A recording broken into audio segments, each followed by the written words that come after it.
São 7 horas e agora a gente volta ao vivo lá para o estúdio da Rádio Acrítica FM, que esta semana está realizando uma série de entrevistas com os candidatos à Prefeitura de Manaus. O entrevistado de hoje é o candidato Issa Abraão, do PDT. E é com eles que nós vamos conversar agora. Bom dia, Adriane. Bom dia ao candidato Issa, também André Alves, editor executivo do jornal A Crítica. Adriane, conta pra gente como é que vai funcionar a dinâmica dessa entrevista. Bom dia, Carol. Assim como nós já fizemos desde a terça-feira, essa entrevista tem duração de 30 minutos. Cada um dos candidatos pode falar sobre as suas propostas, sobre os temas factuais da campanha e sobre os problemas sociais que envolvem a cidade de Manaus, onde eles são candidatos à prefeitura. Vale lembrar também que não podem ser proferidas ofensas aos demais candidatos para não dar direito de resposta, né? O espaço é mais para debater esses problemas públicos e também divulgar as propostas de cada candidato, principalmente do ano que a gente antes tinha 3 meses de campanha eleitoral, agora ele foi resumido a 45 dias com a mini-reforma e a gente abre esse espaço diariamente a partir das 7 horas. Até a próxima sexta-feira tem entrevista. Tá certo, então, Adriane, olha, Adriane, André também é o candidato Issa Abraão, uma boa entrevista a vocês. Obrigado. E a gente vai acompanhar um pouquinho, Carol, por aqui. Bom dia, Carol.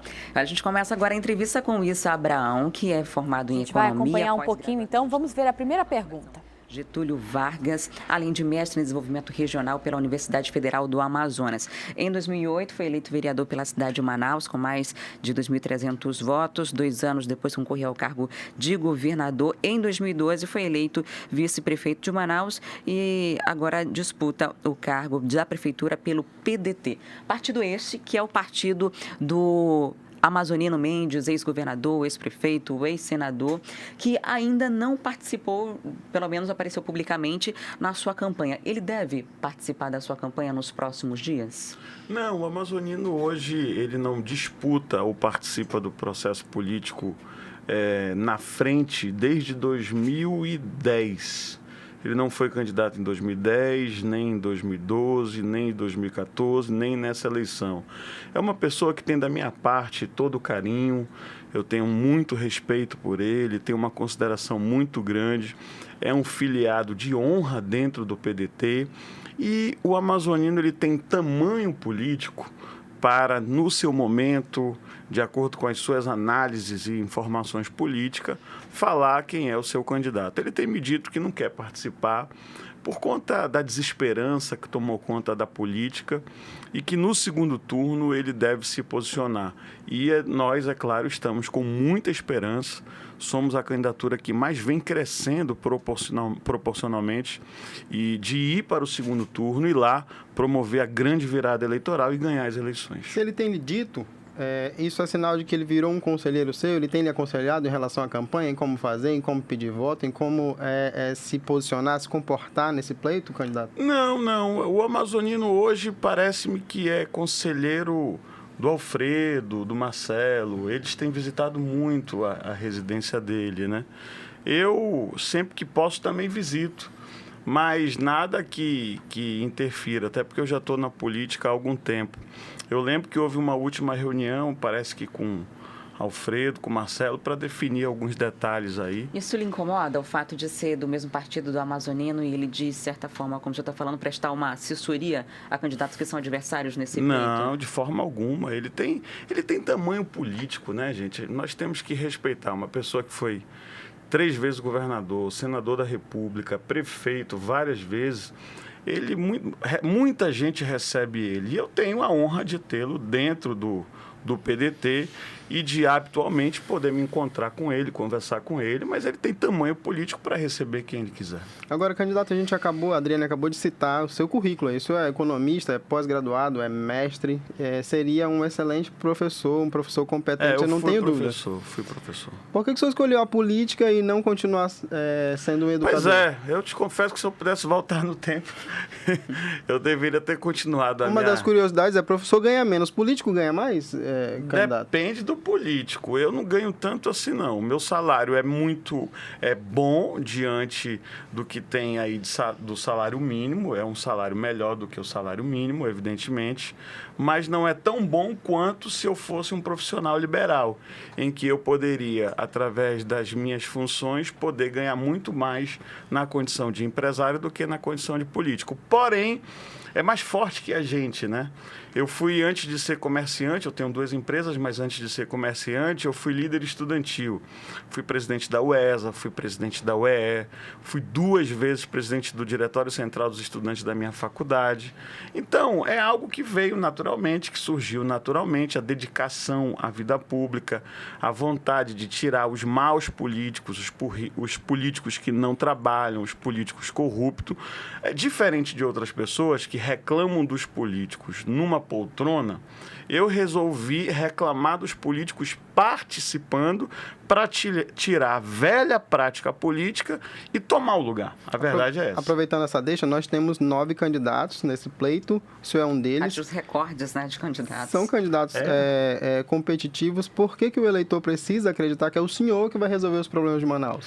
Eu sou honesto. Agora, tem político aí que não é honesto, tem político que não é trabalhador. Eu sou um político honesto, eu sou um político dedicado, eu sou um político trabalhador. Agora, é claro que falar bem de si mesmo é meio estranho, né? O eleitor é que tem que fazer essa análise, fazer essa avaliação. Mas, por exemplo, a minha aliança, ela é transparente, a minha aliança é verdadeira. Todas as vezes que eu me aliei a alguém, a população soube quem eram e quem são os meus aliados. E quando eu rompi politicamente com alguém, a população também soube. Eu não fiquei fazendo campanha e sendo bancado por governador por trás e tendo o meu vice sendo substituído porque o governador mandou. Isso não aconteceu comigo em nenhum momento. Muito pelo contrário. Inclusive, eu quero me solidarizar com o Wilson Lima, porque vocês imaginam, houve a convenção, ele foi escolhido como vice e da forma dolorosa. Tá certo, então. Olha, se você quiser continuar acompanhando aí a entrevista do candidato Issa Abraão, do PDT, é só sintonizar na Rádio 93.1. A Crítica FM tem mais um tempinho aí. Então, se você está saindo de casa, já sintoniza aí para acompanhar o restinho da entrevista do candidato Issa Abraão, entrevista que acontece hoje aí na Rádio A Crítica. E olha, agora você acompanha a 4ª reportagem da série Manaus do Alto. A TV A Crítica convidou os 9 candidatos à Prefeitura de Manaus para verem de outro ângulo alguns problemas presentes na nossa capital que interferem diretamente no cotidiano da população. O tema abordado com cada candidato e a ordem de exibição das reportagens foram definidos através de sorteio com representantes das coligações e homologados junto ao TRE. Na reportagem de hoje, a Daniela Sayag e o candidato José Ricardo, do PT, conversam sobre a infraestrutura viária, direto do RCCOP, o helicóptero da Rede Calderário de Comunicação.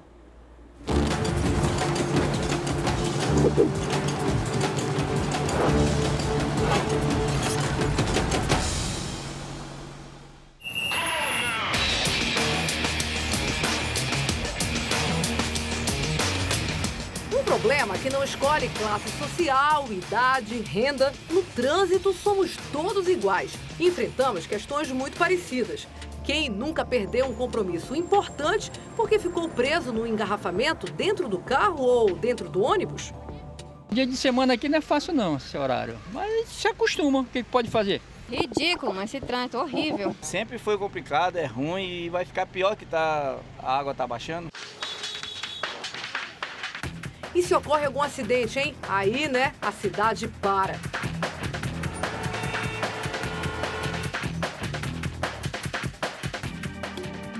Imprevistos acontecem, tudo bem. O problema está no que deveria ser previsto, mas não é. Quem está atrás do volante já tem muito com o que se preocupar. Respeitar as leis de trânsito, ter atenção com carros e pedestres. Mas para quem mora em uma cidade como Manaus, é preciso ainda recalcular caminhos, descobrir atalhos e torcer para que não tenha acontecido nenhum incidente logo à frente. A estrutura viária corre atrás do crescimento da cidade e o caminho deveria ser justamente o inverso. 700 mil veículos circulam diariamente por Manaus. Todo ano, 40 mil novos carros, caminhões, ônibus e motocicletas são emplacados. As soluções do sistema viário não acompanham esse ritmo. O engenheiro Rubelmar Azevedo faz parte de um grupo da UEA que estuda alternativas para o trânsito. Convidamos o professor para visitar alguns pontos bem conhecidos de congestionamento. Nós estamos bem embaixo aqui do complexo viário Miguel Arraes. Esse aqui é um dos problemas. Olha, quem vem da Maceió e quer entrar na Efigênio Salles acaba cruzando com quem vem aqui da Dacir Vargas e quer dobrar para Maripiranga. Isso em horários de rush causa um baita engarrafamento. O que aconteceu nesse projeto aqui? O projeto original era da arquiteta Rosa Flávia, né? E aqui, na parte de baixo, era previsto uma redoma. Esse era o projeto original. Outra coisa do projeto original é que quem desce a Maceió e precisa voltar para Maceió, passaria numa alça aqui embaixo. Aí construíram a estrutura de apoio da alça muito em cima, não sobrou espaço para você fazer o retorno, como recentemente fizeram lá na Bola do Coroado.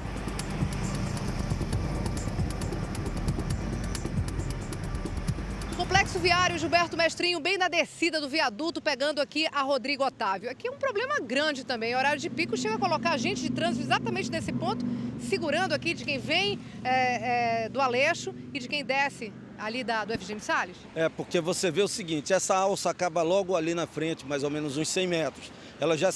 Daqui ela tem duas faixas, como vocês estão vendo, e mais duas faixas na descida do viaduto. Quando ela chega mais na frente, só ficam duas faixas. Duas são suprimidas. Essa faixa aqui que nós estamos aqui, adjacente, ela deveria ter continuado até o campus universitário.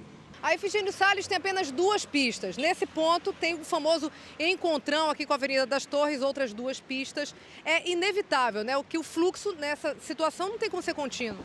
Não existe essa continuidade. O que deveria existir era simples, bastaria ter uma faixa desde lá de cima, mais uma faixa desapropriada, e aqui ela diminuiria muito esse problema. Simplesmente ela tem uma estanqueidade aqui no fluxo dessa alça. Ou tem estanqueidade, ou começa a haver pressão, e tem, que é o pior, na via principal, você chegar a causar transtorno no fluxo da via principal. O grupo da UEA propõe ainda melhorias que nunca saíram do papel, como a reestruturação de rotas de ônibus fretados que atendem ao distrito, a limitação de veículos de carga pesada no centro, criando portos alternativos fora da cidade, e a implantação do VLT, veículo leve sobre trilhos. O importante é começar. É começar, e começar de forma certa. Pensar Manaus para 50, 100 anos, coisa que ninguém pensa. Acha que só aumentar o número de veículos de transporte de passageiro, ou seja, os ônibus, daqui a pouco vai estar um colado no outro. A velocidade média do sistema no horário de pico, se chegar hoje, eu nunca mais calculei, mas deve estar em torno de 13, 14 km por hora. Convidamos o candidato do PT, José Ricardo, para ver Manaus do alto. O tema da reportagem que coube a cada candidato foi escolhido por sorteio. José Ricardo vai falar sobre sistema viário.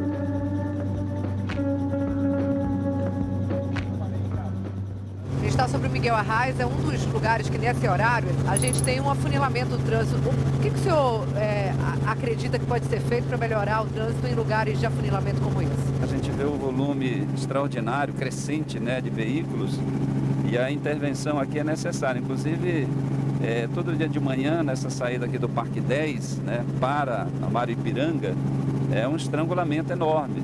Segundo os especialistas, existem alterações nos projetos originais de viadutos de Manaus que, no final das contas, acabam subutilizando, eles acabam não tendo a utilidade que teriam se fosse mantido o projeto original. Alguns governantes na época dizem que as alterações foram necessárias por conta de custo. Qual a sua opinião sobre isso? Vale a pena você diminuir o custo de um projeto original sob pena dele não funcionar como deveria?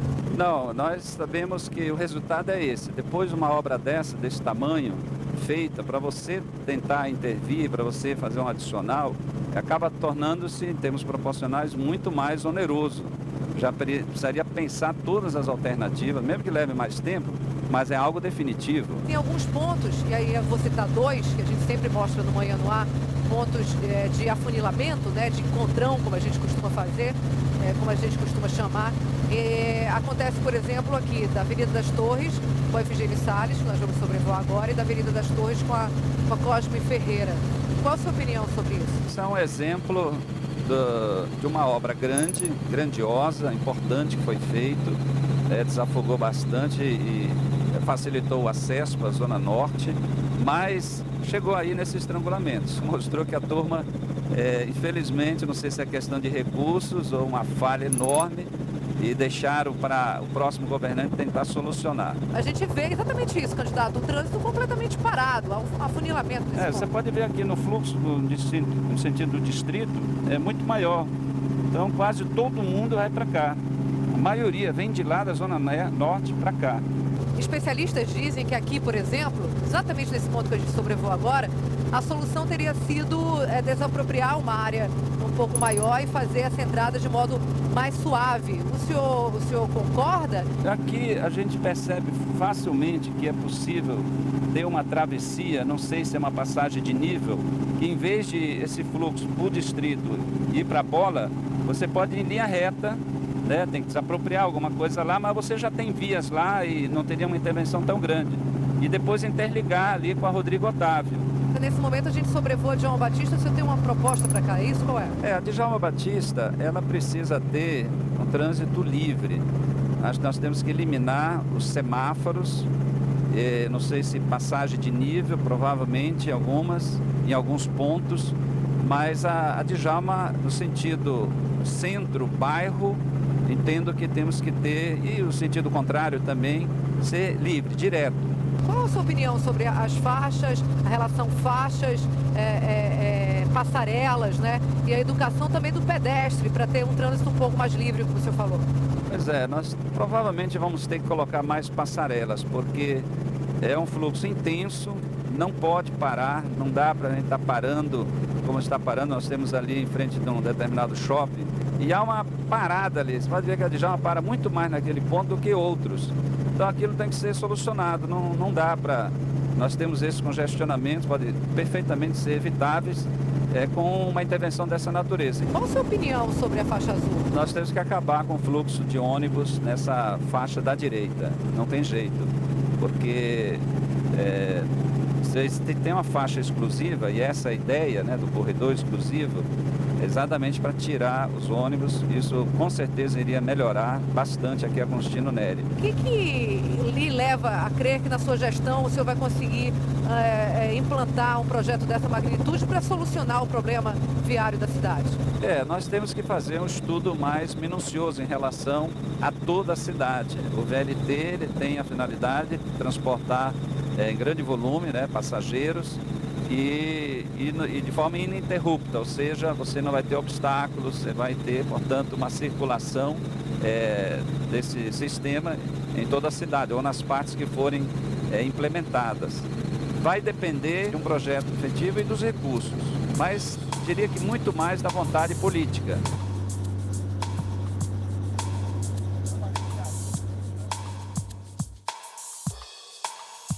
O trânsito, esse caos que hoje é o trânsito de Manaus, tem jeito? Com certeza. Tem que ter inteligência, né, tecnologia, decisão política, recursos, né, que precisam ser buscados também, mas coerência, ou seja, algo para ser feito não para uma gestão, mas para a cidade. Pensar para hoje e o amanhã. Muito obrigada.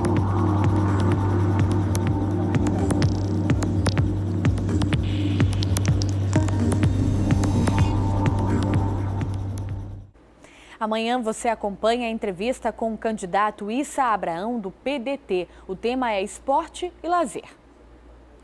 E durante esta semana você tem acompanhado toda a nossa cobertura das eleições 2016, que conta aí com reportagens especiais e entrevistas no estúdio. Ontem foi a vez do candidato Issa Abraão ser entrevistado no programa A Crítica na TV. Vamos ver. O candidato do PDT visitou as dependências da rede Calderaro de comunicação antes de começar a entrevista. Todos os candidatos vão ter o mesmo tempo, 20 minutos no total, para responder aos questionamentos. E o nosso convidado de hoje é o candidato do PDT, Issa Abraão. Entre outras coisas, o candidato falou sobre o projeto de transporte fluvial, saúde e também destacou a implantação de internet gratuita em locais públicos. Dotar Manaus de um programa chamado Manaus Conectada e fazer com que a rede de internet na cidade de Manaus possa ter a internet de qualidade. Na segunda parte da entrevista, Issa foi questionado pelos telespectadores. Estou muito feliz de poder ter participado e conseguir, no tempo que me coube, expor as minhas ideias, expor aquilo que eu penso para Manaus. Hoje, quem participa do A Crítica na TV é o candidato Queiroz, do PSOL. Lembrando que a ordem das entrevistas foi definida em sorteio realizado com os representantes dos candidatos em reunião aqui na Rede Calderaro de Comunicação. Acompanhe agora a agenda dos candidatos a prefeito para hoje. O candidato Arthur Neto faz caminhada no Conjunto Cidadão 5 e no bairro Nossa Senhora de Fátima pela manhã. E à noite participa de reunião no Comitê Central. Henrique Oliveira faz caminhada pela manhã no bairro Mauazinho. À tarde faz caminhada no bairro João Paulo, na Zona Leste. Issa Abraão concede entrevista à Rádio A Crítica, tem compromisso com a base e grava programa eleitoral pela manhã. À tarde, volta a se encontrar com a base e à noite se reúne com lideranças no bairro Monte das Oliveiras. José Ricardo, pela manhã, faz panfletagem com bandeiraço no bairro Cachoeirinha. À tarde, faz panfletagem e bandeiraço na Compensa, Zona Oeste. E à noite, se reúne com moradores do Santo Antônio. Luiz Castro, pela manhã, concede entrevista a uma TV. À tarde, se reúne com concursados da Suzan e à noite faz reunião com apoiadores de campanha. Marcelo Ramos concede entrevista a uma rádio e realiza panfletagem no bairro da Cachoeirinha pela manhã. À tarde, faz caminhada no bairro de Petrópolis. Queiroz grava programa eleitoral pela manhã e à tarde. À noite, concede entrevista ao telejornal A Crítica na TV. Serafim Corrêa grava programa eleitoral e tem reunião com a base pela manhã. À tarde, concede entrevista a um jornal. Silas Câmara, pela manhã, tem reunião de campanha. À tarde, grava programa eleitoral e à noite se reúne com líderes comunitários. Olha, hoje e amanhã ainda mostraríamos mais 2 reportagens da série De Frente com a Realidade, onde os candidatos a prefeito de Manaus vivenciam os problemas enfrentados pela população diariamente. As regras, a temática, bem como os dias para a exibição de reportagem foram apresentados e aceitos pelos representantes dos prefeituráveis durante reunião aqui na Rede Calderaro de Comunicação. Mas devido à falta de espaço na agenda, os candidatos Arthur Neto, do PSDB, e Silas Câmara, do PRB, alegaram que não poderiam participar das reportagens. Os temas abordados seriam trânsito para o candidato tucano e mobilidade urbana para o republicano. A gente lamenta as desistências e quem mais perde com isso são os eleitores, que deixam de ouvir as propostas dos candidatos sobre os temas em questão. Vamos ver então o que já foi notícia até agora aqui no Manhã no Ar. Motorista de ônibus é esfaqueado enquanto fazia a rota da Cidade Nova até a Ponta Negra. O suspeito do crime foi preso minutos depois e o motorista foi encaminhado ao Hospital e Pronto-Socorro 28 de agosto para receber atendimento. Polícia prende quadrilha suspeita de realizar série de assaltos na zona norte de Manaus. Com eles também foram apreendidas armas e drogas. Após denúncia anônima, a polícia prendeu o homem que vendia drogas nos arredores de escola no São José. Junto com Francisco Brito Barroso, foram encontradas trouxinhas de maconha e dinheiro. O suspeito confessou o crime e foi autuado em flagrante por tráfico de drogas. Na Zona Norte, mulher é assassinada dentro da própria casa. 2 homens invadiram a residência e atiraram contra a vítima no momento em que ela amamentava o filho de apenas 1 mês. A polícia investiga o caso. Após o feriado prolongado, a Polícia Rodoviária Federal registra a volta de cerca de 35 mil pessoas para Manaus. No Porto da Ceasa, 6 balsas que dão acesso a municípios como Careiro da Várzea, Careiro Castanho, Altazes e também a BR-319 fizeram a travessia de cerca de 800 veículos. Na ponte Rio Negro foi registrado o tráfego de cerca de 6.000 carros até o início da noite de ontem. Já a agência que fiscaliza o transporte intermunicipal calculou que aproximadamente 1.200 veículos entre vans e ônibus retornaram à capital. Durante o feriado de 7 de setembro, participantes da 22ª edição do Grito dos Excluídos caminharam nas ruas do centro de Manaus, com o objetivo de combater o preconceito. O movimento foi promovido pela Arquidiocese de Manaus. Desfile militar em Manaus marca as comemorações do Dia da Independência do Brasil. O evento aconteceu no Sambódromo e dessa vez nenhum animal silvestre foi apresentado na cerimônia. De acordo com a Polícia Militar, cerca de 10.000 pessoas prestigiaram o evento. Olha, e agora a gente volta a falar sobre saúde aqui no Manhã no Ar. No próximo dia 13 de setembro, Manaus vai receber ações de conscientização sobre o Dia Mundial da Sepse. Essa síndrome, apesar de ser pouco conhecida, mata uma pessoa a cada 1 segundo no mundo todo, viu? No Brasil, são registrados 670 mil casos por ano e mais de 50% desses casos acabam em morte. Para falar mais sobre esse assunto importante, sobre o tratamento e ações que devem ser realizadas em Manaus na próxima terça-feira, eu recebo aqui no estúdio do Manhã no Ar a doutora Liane Cavalcante, médica intensivista e coordenadora da UTI Geral Adulto da Unimed. Bom dia, seja muito bem-vinda ao nosso programa. Bom dia, obrigada pela oportunidade. Bom, a gente vai começar, doutora, explicando, na verdade, para as pessoas aí de casa, o que é a sepse. É bom a gente entender o que é. Muita gente conhece ou chamava-se, da famosa infecção generalizada. A gente ouve muito esse nome, mas, então, eu queria que a senhora esclarecesse para a gente o que é a sepse. Então, na verdade, o que era conhecido antigamente como infecção generalizada para o leigo, nada mais é do que uma resposta inflamatória do organismo a uma infecção, seja ela causada por bactérias, vírus ou qualquer outro agente infeccioso. É uma resposta do nosso organismo na tentativa de se defender desse agente. Acaba sendo uma resposta exagerada, modulada para mais ou para menos, dependendo do paciente, e que vai, de uma certa maneira, atacar os órgãos do nosso organismo e, com isso, causar o mau funcionamento dos mesmos.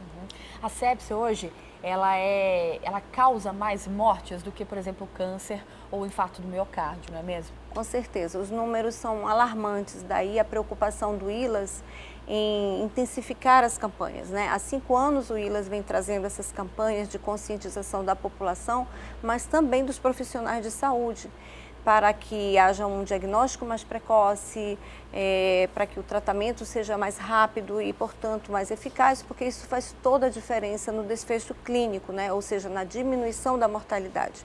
Os números são realmente, como você falou, uma pessoa morre a cada segundo no mundo de sepse. Isso é muito maior do que qualquer uma outra doença. E a maioria das pessoas, quando entrevistadas, na população geral, onde se tem esse resultado pelo ILAS, não sabe o que é sepse, enquanto 98% das pessoas entrevistadas sabem o que é infarto do miocárdio e sabe pelo menos quais os sintomas principais do infarto do miocárdio. Então, existe essa necessidade de conscientizar, de que se entenda da necessidade do rápido diagnóstico, para que seja rápido também o tratamento. Pois é, a senhora falou do ILAS, o Instituto Latino-Americano de Sepse, e a gente precisa realmente estar atento aos dados. Segundo o ILAS, é mais ou menos de 15 a 17 milhões de casos aí por ano. É um número muito grande, Alarmante. E aí a gente precisa falar também dos sintomas, da predisposição. Existe uma predisposição ou qualquer pessoa pode ter ou desenvolver ou não? A gente inclusive vai chamar agora uma artezinha, uma ilustração que a gente tem, um vídeo, para entender um pouquinho mais. Vamos ver. A sepse é uma das principais causas de morte em hospitais no Brasil. São mais de 400 mil casos e cerca de 220 mil pessoas que morrem todos os anos. Fique atento aos sintomas iniciais de infecção grave: febre alta, aceleração do coração, respiração rápida, fraqueza importante, pressão baixa, diminuição de quantidade de urina, sonolência ou confusão. Procure imediatamente um serviço de saúde. As pessoas com diabetes, insuficiência renal, câncer, AIDS ou qualquer doença que diminua as defesas do organismo têm mais chance de ter sepse. Quando a sepse é reconhecida rapidamente e bem tratada, as chances de sobreviver são muito melhores. Doutora, a gente viu aí então alguns fatores, né, que podem contribuir para que o indivíduo tenha a sepse, alguns sintomas também. É importante ficar atento a tudo isso. Super importante. Então, a resposta é sim, qualquer pessoa pode ter sepse, mas existem sim também alguns grupos mais predisponentes, né? Quais sejam os extremos de idade, os prematuros e os idosos, as pessoas portadoras de doenças crônicas, né? Quais são? Insuficiência cardíaca, os portadores de insuficiência renal crônica, os diabéticos. Os portadores de imunodeficiências, os pacientes com AIDS, os pacientes com câncer em tratamento de quimioterapia, etc. Então, nesse grupo, sim, a atenção é maior, mas qualquer pessoa pode ter sepse. Agora, é engraçado porque há muita gente pensa que, quando a gente pensa na infecção generalizada, a gente pensa naquela pessoa que já está hospitalizada, né? Mas não é bem assim. Como a gente viu, a pessoa que está em casa também pode ter, né? Isso, e a estatística mostra exatamente que a maioria dos pacientes diagnosticados com sepse, eles provêm e são atendidos na urgência e emergência. Então, eles não estão hospitalizados, eles estão entrando no hospital.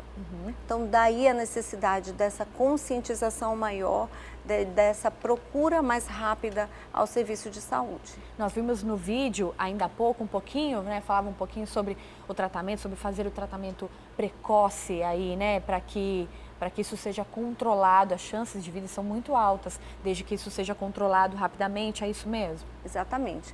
E o tratamento é muito simples. Se você consegue chegar ao pronto-socorro rapidamente e a equipe profissional está treinada para fazer esse diagnóstico, passar esse paciente como prioridade, assim como o infarto do miocárdio é uma prioridade no atendimento emergencial, ele vai receber na primeira hora coleta de exames e o antibiótico na primeira hora. E soro. É simples assim. Na verdade, o tratamento nem é tão complicado, mas é preciso que se trate cedo. Exatamente. O que é mais importante é a precocidade do diagnóstico para se iniciar o tratamento. E o tratamento é exatamente isso.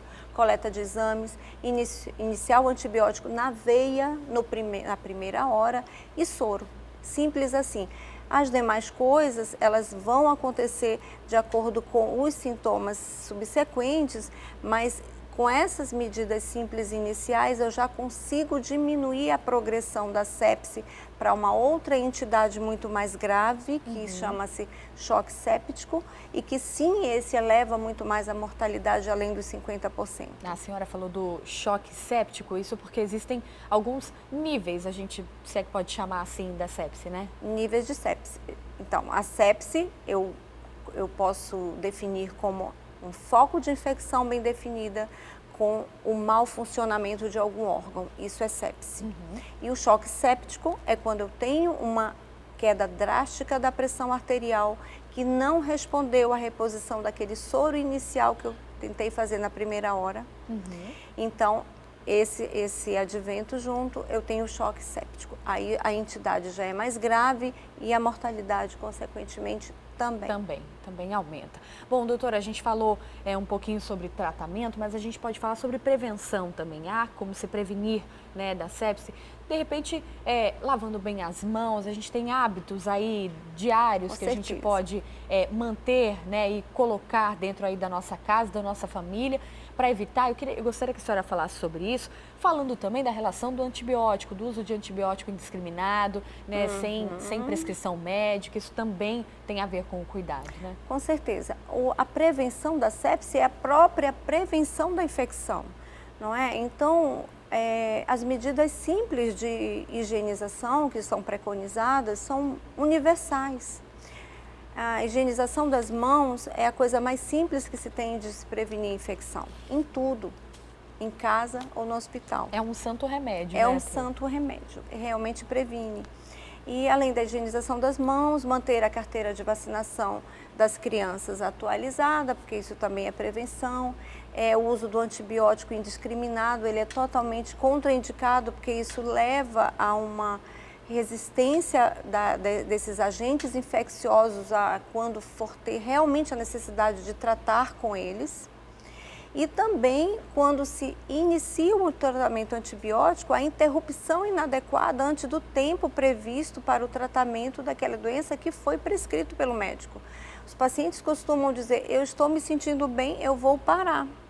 E isso, muitas vezes, os sintomas estão amenizados, mas a infecção não está curada. Ela não fica resolvida, não fica tratada 100%. Não está resolvida, não está né? tratada 100%. Isso corre sérios riscos de eu desenvolver uma bactéria com maior resistência para uma próxima infecção. O uso de antibiótico indiscriminado, sem prescrição médica, ele pode causar isso também? A pessoa que usa muitas vezes o antibiótico, com certeza, comprou, tem em casa, aquilo ficou ali, qualquer coisa, ela toma o antibiótico, o organismo pode criar uma resistência a isso? Com certeza. A própria bactéria, ela consegue fazer essa... Ela se modifica se modificar para atender a essa sobrevivência dela mesma, né? Então vai criando resistência e por isso vários antibióticos já não são mais eficazes, né? Então as pessoas se automedicam. Atualmente a gente já tem uma lei que proíbe a venda dos antibióticos na farmácia indiscriminadamente, bastante, né, sem a receita médica, né?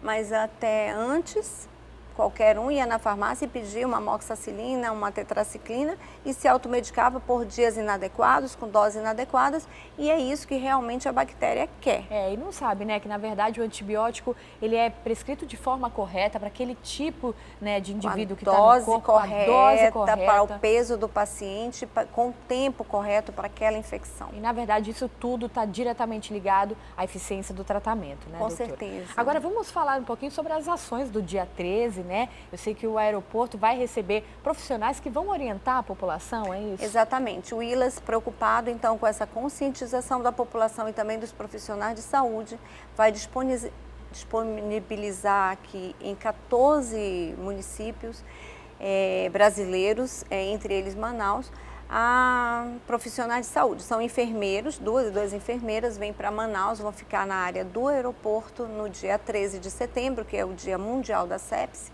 onde todos os continentes vão fazer suas ações individuais e vão conscientizar através da panfletagem e vão estar lá para tirar todas as dúvidas sobre isso, né?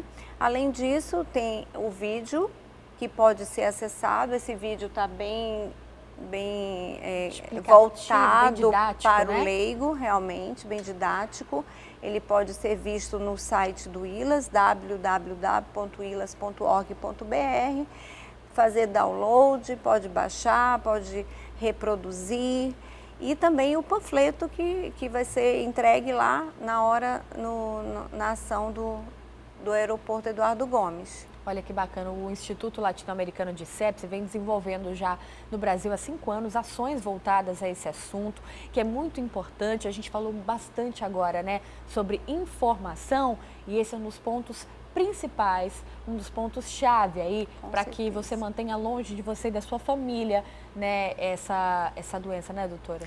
Exatamente, é uma síndrome que mata muito. No Brasil, nós continuamos com índices muito elevados. O Brasil precisa se preocupar muito com isso. A maioria das pessoas não sabe o que é que acontece, porque muitas vezes o que está no diagnóstico do atestado de óbito é pneumonia, mas o que realmente levou ao óbito do paciente foi o mau funcionamento dos órgãos causado pela sepse. Claro que o foco inicial foi a pneumonia, mas não ela diretamente causou a morte. Foi exatamente o que a inflamação desencadeou no corpo daquele doente que causou o desfecho final. Doutora, só para a gente terminar aqui o nosso papo e para esclarecer também, a gente não chama mais de infecção generalizada, é isso? É isso, porque na verdade a bactéria ela não está no organismo como um todo. É porque senão dá a impressão de que aquilo atinge o corpo que a bactéria todo, né? saiu. Não, a infecção ela está num determinado ponto, tipo pneumonia. Ela está nos pulmões e a inflamação gerada pelo organismo, como tentando se defender daquela bactéria, é que atinge diretamente todos os órgãos e causam os sintomas. Exemplo, a pessoa tem uma pneumonia e desenvolve uma queda do volume da urina. Ou então ela tem um mau funcionamento do rim. A pessoa tem uma pneumonia e desenvolve uma confusão mental. Ela tem uma disfunção do sistema nervoso. Que é causado pela inflamação. Que é causado por esta inflamação. Então, atenção aos sinais de alerta. Às vezes, você tem um idoso em casa que é calmo e de repente desenvolve uma agitação do nada. Atenção para isso, pode ser infecção. O idoso às vezes não faz a febre tão esperada, né, em todas as infecções e por isso passa muitas vezes desapercebido. Então nós temos que ter atenção aos outros sinais. Queda do volume urinário, confusão mental ou sonolência extrema, sinais de fraqueza ou de tontura que pode querer apontar para a queda da pressão arterial. Isso é sinal de alerta para que se leve o paciente imediatamente ao setor de urgência e emergência do hospital, não ao ambulatório. Ele é o paciente de urgência e ele tem prioridade de atendimento. Tá certo. Olha, tá aí informação. Na falta dela, corra para o hospital, que é o melhor que tem que se fazer. Né? Lá exatamente. A gente está cuidado pelos profissionais, pelas pessoas que entendem do assunto. Doutora, muito obrigada, viu, pelas informações. Boa sorte aí no dia 13. Muito nas obrigada. ações. A gente espera, né, que com tanta divulgação e com todo o trabalho que tem feito o Instituto Latino-Americano de Sepse, esse distúrbio realmente, essa síndrome, na verdade, diminua os seus números aí ao redor do mundo, né? Com certeza, é o que todos nós da área de saúde esperamos e a gente agradece o espaço e a oportunidade. Tá certo, obrigada. Bom dia. Olha, você de casa, a gente vai para um rápido intervalo, volta daqui a pouquinho falando de esporte, hein? A gente tem a terceira rodada do Campeonato Amazonense de Futebol. Rio Negro e Nacional Borbense jogaram, olha, o Galo goleou 5-1. Esses lances todos aí dessa partida você vê já aqui com a gente no Manhã no Ar, daqui a pouco.